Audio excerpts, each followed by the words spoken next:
Hello बच्चों, मुझे पता है कि अभी आप वार्षिक परीक्षा की तैयारी में व्यस्त हो। हिंदी में आपका इसी प्रकार का प्रश्न पत्र आएगा जो 60 नंबर का होगा। चलिए बिना वक्त गवाए हम लोग सबसे पहले निर्देश पढ़ते हैं। इस प्रश्न पत्र के 4 खंड हैं, क, ख, ग तथा घ। निर्देशानुसार सभी प्रश्नों के उत्तर देना अनिवार्य है। कुछ प्रश्नों में आंतरिक विकल्प दिए गए हैं, यानी हो सकता है कि आपको 5 प्रश्न का हल करना हो और उसके लिए 6 या 7 प्रश्न भी दिए गए हो, या अथवा करके यदि कोई प्रश्न दिया हुआ है तो आपको दोनों में से कोई एक करना है। ये नहीं कि आप सोच लो कि मुझे तो ये 6-7 का उत्तर आता ही है तो मैं लिख दूं। लिखने से आपका वक्त बर्बाद होगा, उससे कोई फायदा नहीं होगा बल्कि नुकसान ही होगा, क्योंकि शिक्षक को ये पता चलेगा कि आप अनुशासित नहीं हैं, निर्देश को सही तरह से नहीं पढ़ते हैं, इसलिए आपने सभी प्रश्न के उत्तर दे दिए। इसलिए जो भी निर्देश दिया गया हो उसको पढ़कर ही प्रश्नों के उत्तर देने हैं। प्रश्नों के उत्तर यथासंभव क्रम से लिखें, यानी पहले खंड का उत्तर, फिर खा का, फिर ग का, फिर घा का उत्तर देना है। इसी प्रकार से क्रम से उत्तर देना है। निर्देश पढ़ने के बाद मन को बिल्कुल शांत रखिएगा। घबराने से हम बहुत कुछ भूल जाते हैं। खंड का अपठित बोध, अर्थात यह आपकी पाठ्य पुस्तक से नहीं है, इसे आप पहले कभी नहीं पढ़े हो। आप इसे ध्यान पूर्वक पढ़ोगे, फिर प्रश्नों के उत्तर लिखोगे। पहला है, निम्नलिखित काव्यांश को ध्यान पूर्वक पढ़कर पूछे गए प्रश्नों के सही विकल्प चुनकर लिखें। इसमें 5 प्रश्न है जो एक एक नंबर का है। छोड़ घोंसला बाहर आया, देखी डाले देखे पात, और सुनी जो पत्ते हिलमिल करते हैं आपस में बात। माँ क्या मुझको उड़ना आया, नहीं चुरुंगुन तू भरमाया। डाली से डाली पर पहुंचा, देखी कलियां देखे फूल, ऊपर उठकर फुनगी जानी, नीचे झुककर जाना भूल। माँ क्या मुझको उड़ना आया, नहीं चुरुंगुन तू भरमाया। कच्चे पक्के फल पहचाने, खाए और गिराए काट, खाने गाने के सब साथी देख रहे हैं मेरी बाट। माँ क्या मुझको उड़ना आया, नहीं चुरुंगुन तू भरमाया। कितनी प्यारी कविता है। माँ बच्चे को चलना सिखाती है, उड़ना सिखाती है, जीना सिखाती है। बच्चे भी उत्सुक होते हैं बाहरी दुनिया से परिचित होने के लिए। धीरे धीरे बच्चे बड़े होने लगते हैं और फिर वे खुद ही सही गलत का निर्णय लेने में सक्षम हो पाते हैं। पहला प्रश्न है, कविता में चुरुंगन किसका नाम है? क कच्चे पक्के फल का, ख चिड़िया के बच्चे का, ग फूलों और कलियों का, घ ऊंची ऊंची डालियों का। इस कविता को पढ़कर आपको समझ में आ गया होगा कि चुरुंगुन चिड़िया के बच्चे का नाम है। दूसरा, खाने पीने के साथी किसकी बात देख रहे हैं? माँ की, फल की, चुरुंगुन की, साथियों की। तो खाने पीने के साथी चुरुंगुन की बात देख रहे हैं। तीसरा है, बाट शब्द का क्या अर्थ है? राह, बटोही, बांटना या बसेरा। इसका सही उत्तर होगा राह। बाट देखना का अर्थ होता है राह देखना। चौथा है, फुनगी का विपरीतार्थक शब्द चुनकर लिखें। पेड़ की सबसे ऊंची छोर को फुनगी कहते हैं, इसलिए इसका विपरीत अर्थ वाला शब्द होगा जड़। पांचवा है, कविता में मुख्य रूप से किस बात पर बल दिया गया है? माँ और बच्चे पर, पेड़ों की रक्षा पर, खाने गाने के साथी पर, बच्चों की शरारत पर। इसका सही उत्तर होगा माँ और बच्चे पर। दूसरा है, निम्नलिखित गद्यांश को ध्यान पूर्वक पढ़कर दिए गए प्रश्नों के उत्तर दीजिए। इसमें भी एक एक नंबर के 5 प्रश्न होंगे। छोटे बच्चों को दूध पीने, भोजन करने, कपड़े पहनने आदि कामों में दूसरों का सहारा लेना पड़ता है। यदि बड़े होने पर कोई आपको खाना खिलाए, कपड़े पहना दे तो आपको कैसा लगेगा? बिल्कुल अच्छा नहीं लगेगा। आप खुद से भोजन करना, जूते का लेस बांधना, कपड़े पहनना पसंद करते हो। यदि कोई दूसरा इस काम को करे तो आपको शर्म आती है। आप झुंझलाकर कहते हो, आप छोड़ दो, मैं खुद कर लूंगा। यही स्वावलंबन है। अपने काम को खुद ही करना स्वावलंबन कहलाता है। जब से बच्चे होश संभालते हैं, अपना निजी काम स्वयं करने लगते हैं। इसी प्रकार यदि मनुष्य जीवन की किसी भी स्थिति में अपना काम खुद करते रहे तो वे स्वावलंबी कहलाते हैं। स्वावलंबी होना नागरिकता का महान गुण है। कहते हैं कि एक दिन प्रसिद्ध विद्वान ईश्वर चंद्र विद्यासागर स्टेशन के बाहर खड़े थे, तभी भीतर से एक व्यक्ति हाथ में एक छोटा बक्सा लिए उनके पास आया। वह ईश्वरचंद विद्यासागर को साधारण वेश में देखकर भूलवश कुली समझ बैठा और बोला कि मेरा सामान उठाकर ले चलोगे। ईश्वरचंद विद्यासागर ने कुछ नहीं कहा, उसका सामान लेकर लक्ष्य तक पहुंचा दिया। वहां पहुंचकर जब उस व्यक्ति ने उन्हें मजदूरी देने लगा, तब ईश्वरचंद विद्यासागर ने कहा कि मुझे मजदूरी नहीं चाहिए, तुम अपना काम खुद कर सकते हो, यही सीख देने के लिए मैंने तुम्हारी सहायता की। व्यक्ति बहुत लज्जित हुआ जब उसे यह पता चला कि जिसे वह कुली समझा वह बंगाल का प्रसिद्ध विद्वान ईश्वरचंद विद्यासागर है, तो वह उनके पांव में गिर पड़ा। उसने अपना काम खुद करने की सौगंध ली। तात्पर्य यह है कि कोई कितना भी बड़ा अधिकारी हो या धनवान, सभी को स्वावलंबी बनना चाहिए। आप डॉक्टर या इंजीनियर बनना चाहते हो, व्यापारी या प्राध्यापक बनना चाहते हो, वकील या नेता बनना चाहते हो, चाहे आप कुछ भी बनो, पर स्वावलंबन सबके लिए अनिवार्य है। पहला प्रश्न है, ईश्वरचंद विद्यासागर कौन थे? क एक प्रसिद्ध इंजीनियर, ख एक प्रसिद्ध व्यापारी, ग एक प्रसिद्ध विद्वान, घ एक साधारण कुली। इसका सही उत्तर होगा एक प्रसिद्ध विद्वान। दूसरा, सामान ढोने वाला कुली किस प्रकार का व्यक्ति होता है? सामान ढोने वाला कुली प्रतिदिन काम करता है और उसके बदले में उसको पैसे मिलते हैं, इसलिए इसका सही उत्तर होगा दिहाड़ी मजदूरी करने वाला, यानी रोज मजदूरी करने वाला, रोज पैसा पाने वाला। ना ही मासिक वेतन इसको मिलता है, यानी महीने में कोई पैसा मिलता है, और ना ही ये किसी खास धर्म या जाति के व्यक्ति होते हैं, ये कोई भी हो सकते हैं। स्वावलंबन का अर्थ होता है आत्मनिर्भर रहने वाला, दूसरों पर आश्रित नहीं रहने वाला, अपने पैरों पर खड़ा रहने वाला। ये सभी उत्तर सही हैं। इसका सही उत्तर होगा घ। ये सभी उत्तर सही हैं, क्योंकि क, ख और ग स्वावलंबन का सही अर्थ बता रहा है। स्वावलंबी का विपरीतार्थक शब्द है निलंबित, परावलंबी, आत्मनिर्भर, विश्वासी। इसका सही उत्तर होगा ख, परावलंबी। पांचवा है, ईश्वरचंद विद्यासागर ने सामान ढोने का काम क्यों किया? क शिक्षा देने के लिए, ख मजदूरी के लिए, ग मदद करने के लिए, घ सेहत बनाने के लिए। तो आप गद्यांश में पढ़ चुके हो कि ईश्वरचंद विद्यासागर ने सामान ढोने का काम इसलिए किया क्योंकि वह उस व्यक्ति को शिक्षा देना चाहते थे, इसलिए इसका सही उत्तर होगा क शिक्षा देने के लिए। खंड ख, व्यावहारिक व्याकरण। तीसरा, निम्नलिखित प्रश्नों में से किन्हीं 5 प्रश्नों के सही विकल्प चुनकर लिखिए। ये भी एक एक नंबर का 5 प्रश्न है। निम्नलिखित में से सिर्फ भाववाचक संज्ञा वाले विकल्प को पहचानिए। सिर्फ भाववाचक संज्ञा, यानी कि दोनों भाववाचक संज्ञा होना चाहिए। क चतुराई और श्रेष्ठता, ख राष्ट्र और मनुष्यता, ग कठोर और काटना, ग अच्छा और हरा। जब प्रश्न बहुवैकल्पिक हो तो सही विकल्प का नंबर और उत्तर दोनों लिखना चाहिए। जैसे निम्नलिखित में से सिर्फ भाववाचक संज्ञा वाले विकल्प को पहचानिए। क चतुराई, श्रेष्ठता, ये दोनों भाववाचक संज्ञा है, तो आपको उत्तर पुस्तिका में क के बाद चतुराई और श्रेष्ठता भी लिखना चाहिए। ख है राष्ट्र और मनुष्यता। मनुष्यता भाववाचक संज्ञा है, राष्ट्र नहीं है। कठोर, काटना, अच्छा, हरा, इनमें से कोई भी भाववाचक संज्ञा नहीं है, तो इसका उत्तर क सही होगा, चतुराई और श्रेष्ठता। दूसरा, लगता है दाल में कुछ गिरा हुआ है। इस वाक्य में कुछ शब्द है निश्चयवाचक सर्वनाम, पुरुषवाचक सर्वनाम, अनिश्चयवाचक सर्वनाम, निजवाचक सर्वनाम।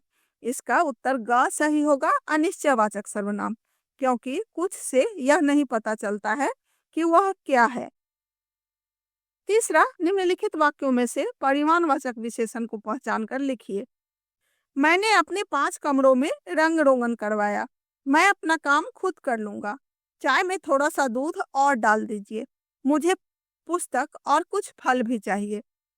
इन चारों में ग चाय में थोड़ा सा दूध और डाल दीजिए, इसका सही उत्तर होगा, क्योंकि दूध को लीटर में मापा जाता है, इसलिए थोड़ा सा परिमाणवाचक विशेषण का उदाहरण है। चौथा है उचित शब्द का विलोम शब्द है औचित्य, उचित, पथिक, अनुचित। इसका सही उत्तर होगा घ अनुचित। पांचवा, नीचे लिखी लोकोक्ति का उचित अर्थ चुनिए। ऊंची दुकान फीका पकवान।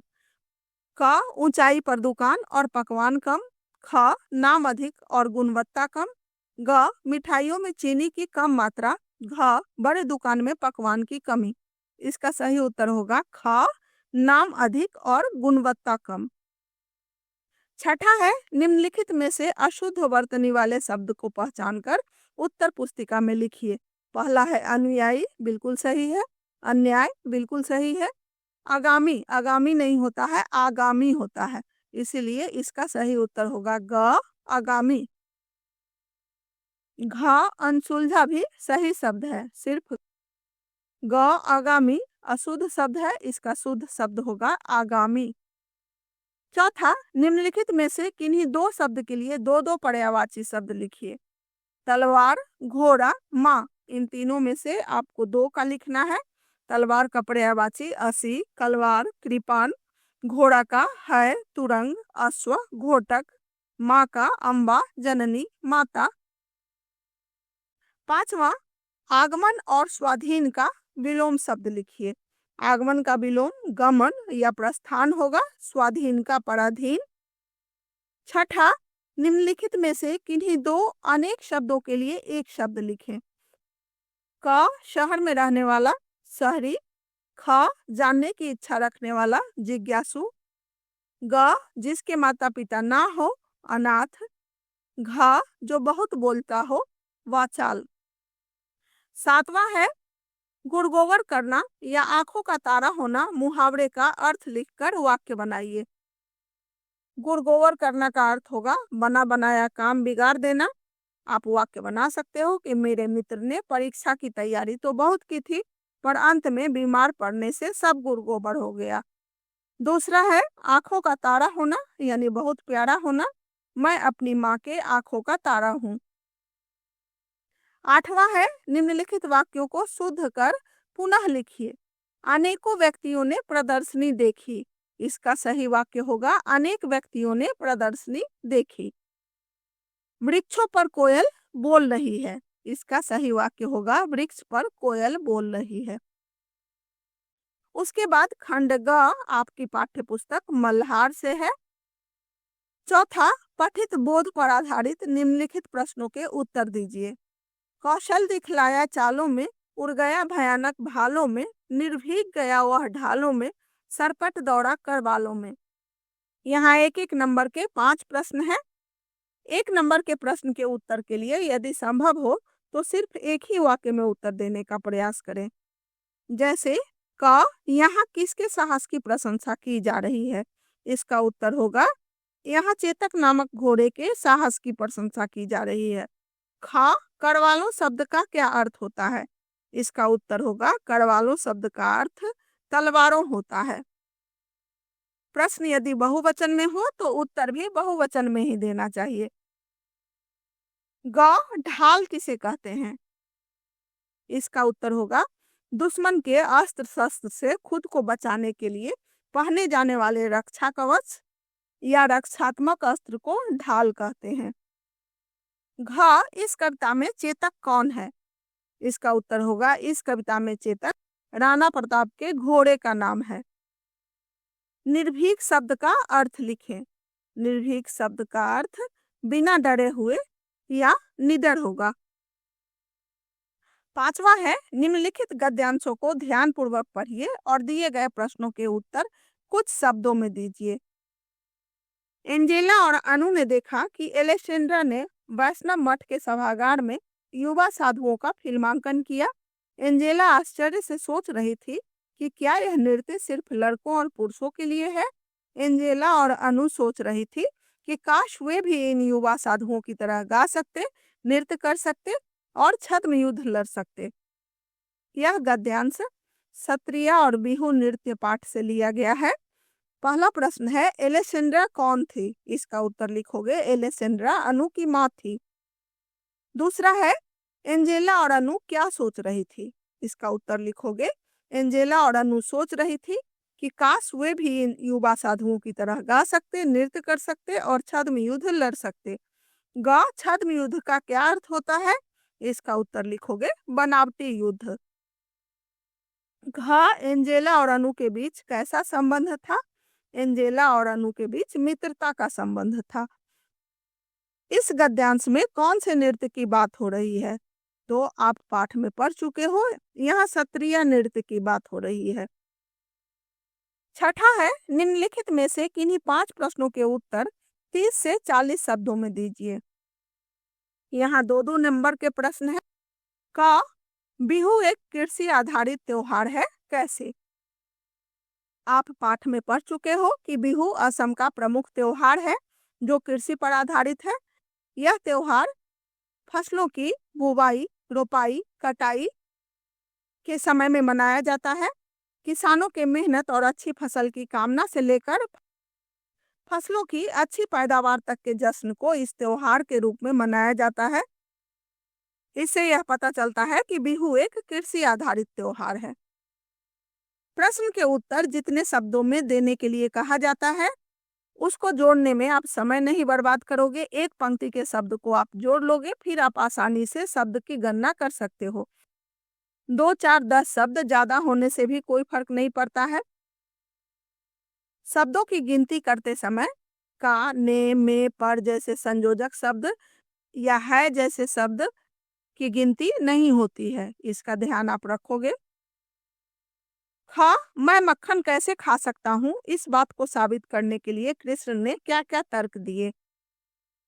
मैया मैं नहीं माखन खायो में आप पढ़ चुके हो कि कृष्ण ने मक्खन नहीं खाने के पीछे बहुत सारे तर्क दिए। जैसे मैं बहुत छोटा बालक हूँ इसीलिए मेरे बाह भी छोटे छोटे हैं। आपने मक्खन तो ऊपर छीके पर टांग रखा है, मेरी बाहें वहां तक कैसे पहुंचेंगी? मेरे हाथ वहां तक पहुंच ही नहीं सकते, इसलिए मैं माखन कैसे खा सकता हूँ? ये सब मेरे जो मित्र हैं ये सभी मेरे शत्रु हैं। ये मेरे मुख पर जबरदस्ती माखन लगा देते हैं और आप उसी को सच समझ बैठती हैं। इस तरह के तर्क देकर कृष्ण यह साबित करते हैं कि मैंने माखन नहीं खाया है। ग मॉरिशस में एक झील का नाम परी तालाब क्यों पड़ा होगा? घ दीवान साहब द्वारा नौकरी छोड़ने के निश्चय का क्या कारण था? अंग चेतक की विशेषता का वर्णन अपने शब्दों में कीजिए अथवा यहाँ आंतरिक विकल्प दिया गया है, यानी 2 प्रश्न है, दोनों में से किसी एक को ही लिखना है। मॉरिशस छोटे पैमाने पर भारतवर्ष ही है, कैसे? यहाँ पर 6 प्रश्न है, 6 में से 5 को लिखना है, उसमें भी एक अथवा करके दिया हुआ है, अर्थात उन दोनों में से किसी एक को ही लिखना है। 7वां निम्नलिखित 2 प्रश्नों में से किसी एक प्रश्न का उत्तर 60 शब्दों में लिखिए। क मैया मैं नहीं माखन खायो पद में श्री कृष्ण ने अपने बारे में क्या क्या बताया है? ख मगर उन आंखों में सत्कार था, इन आंखों में ईर्ष्या। किनकी आंखों में सत्कार था और किनकी आंखों में ईर्ष्या थी, क्यों? यह प्रश्न परीक्षा पाठ से लिया गया है। इन प्रश्नों के उत्तर देने में आपको कोई भी दिक्कत हो तो आप कमेंट बॉक्स में लिखकर मुझसे बातें भी कर सकते हो, और किसी भी प्रकार का कोई भी दिक्कत हो तो आप मुझसे पूछ सकते हो। खंड घ रचनात्मक लेखन। 8वां परोपकार का महत्व या मेरा प्रिय खेल पर अनुच्छेद लिखें 100 शब्दों में। यह 5 नंबर का है। मेरा प्रिय खेल में आप जो भी खेल पर लिखना चाहो उसी पर लिख सकते हो। अनुच्छेद चूंकि 100 से 150 शब्दों तक ही लिखा जाता है, इसीलिए यह ध्यान देना चाहिए कि छोटे छोटे वाक्यों में संक्षिप्त और प्रभावशाली ढंग से अपनी बात कह सके। यदि आप अच्छा लिखोगे तो आपको पूरे 5 नंबर मिलेंगे। अथवा यानी दोनों में से किसी एक का उत्तर देना है। आपका नाम अभिनव है, आप सुबोध छात्रावास में रहते हैं। आपके विद्यालय की ओर से एक शैक्षणिक भ्रमण का आयोजन किया गया है, उसमें शामिल होने की अनुमति मांगते हुए अपने पिताजी को एक पत्र लिखें। यह एक अनौपचारिक पत्र है। प्रश्न पत्र में यदि कोई नाम दिया गया हो तो आपको वही नाम लिखना है। जैसे पता में सुबोध छात्रावास, जनकपुरी, नई दिल्ली, फिर दिनांक दोगे, फिर पूजनीय पिताजी, सादर प्रणाम। मैं यहाँ कुशलता पूर्वक हूँ, आप कैसे हैं? उसके बाद आप अपने विषय को लिखोगे कि मेरे विद्यालय की ओर से कोई म्यूजियम, चिड़ियाघर या पुस्तकालय कहीं जगह का नाम दोगे। वहाँ के भ्रमण का आयोजन किया गया है, मुझे वहाँ जाने की इच्छा है, मैं उसमें शामिल होना चाहता हूँ। जैसे स्कूल से कुछ पैसे की मांग की गई है, आप मुझे इतना रुपया भेजने की कृपा करें। और जो भी लिखना चाहते हो आप लिख सकते हो। अंत में आप यह भी लिखोगे कि यदि आप मुझे इस शैक्षणिक भ्रमण में जाने की अनुमति देंगे तो मुझे अत्यधिक प्रसन्नता होगी, क्योंकि मैं अपने मित्रों के साथ मैं यहाँ घूमना चाहता हूँ और शिक्षा ग्रहण करना चाहता हूँ। आपका पुत्र अभिनव। 9वां है, दो छात्र अमित या सुमित के बीच पुस्तक मांगते हुए संवाद का लेखन कीजिए। यह 5 नंबर का है। आप या तो संवाद लिखोगे या नीचे दिए गए चित्र का वर्णन करोगे। संवाद आप लिख सकते हो। सुमित, भाई अमित कैसे हो? अमित, अच्छा हूँ, तुम कैसे हो? सुमित, बिल्कुल ठीक हूँ। अमित, मुझे एक दिन के लिए तुम्हारी हिंदी की पुस्तक चाहिए। अमित, जरूर लो, पर काम करने के बाद मुझे वापस जरूर करना। सुमित, क्यों नहीं, मैं कितने बजे तक आऊं? अमित, 5 बजे तक मैं हिंदी का काम पूरा कर लूंगा, उसके बाद तुम पुस्तक ले जा सकते हो। सुमित, धन्यवाद अमित, मैं 5 बजे आकर मिलता हूँ। अमित, स्वागत है, मैं इंतजार करूंगा। इस तरह से आप संवाद लिख सकते हो। या फिर नीचे दिए गए चित्र को ध्यान से देखो। इस चित्र में दिखाई दे रहा है कि चिड़िया के आंख में तीर लगा है। यह महाभारत की एक प्रसिद्ध घटना है। गुरु द्रोणाचार्य अर्जुन को धनुष विद्या सिखा रहे थे। उन्होंने पेड़ पर बैठी हुई चिड़िया के आंख में तीर मारने के लिए अर्जुन से कहा। अर्जुन ने सफलतापूर्वक चिड़िया की आंख बेंध दी। इसके बाद वह विनय पूर्वक गुरु के चरणों में आशीर्वाद प्राप्त करने के लिए झुक गया। गुरु द्रोणाचार्य ने अर्जुन को अपना आशीर्वाद दिया। आप मेरे चैनल को सब्सक्राइब करिएगा ताकि आगे भी परीक्षा से संबंधित महत्वपूर्ण जानकारी मैं आपको देती रहूं। तब तक के लिए बाय।